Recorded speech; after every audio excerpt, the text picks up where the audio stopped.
Dobrodošli na kanal Reflektor.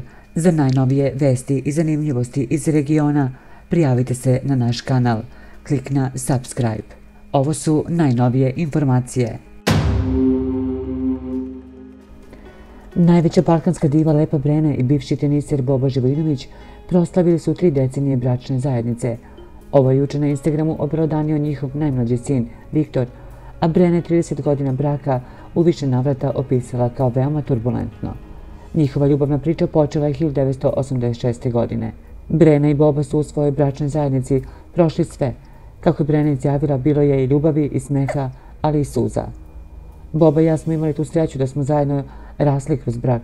Zajedno se smejali, plakali, sve prolazili u dvoje. Nas su spojile ne samo lepe stvari, kojih je uvek bilo na pretek, već i neke teške situacije koje smo prežalili zajedno. Otmica deteta, raspad države, smrt roditelja. Tada vidite da li je osoba kraj vas zaista vaš životni partner. Jer lako je biti dobar kada je sve dobro, rekla je pevačica. Ipak, kao najveću traumu iz prošlosti oboje navode otmicu sina Stefana, dok je još bio dečak. Pre 17 godina, 8-godišnjeg Stefana, sina Lepe Brene i Bobe Živojinovića, kidnapovale su nepoznate osobe. Okolnosti ovog slučaja nikada nisu razjašnjene, a pevačica se i danas sa bolom prisjeća tog perioda koji naziva najbolnijim u životu.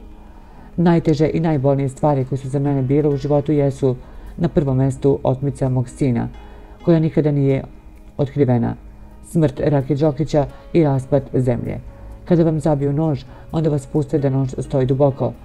I gledate to po filmovima. Ne smije da izvade nož jer će iskrvariti, a kada vam izvade, dobro vas zašiju da ne iskrvarite, rekla je nedavno Brena.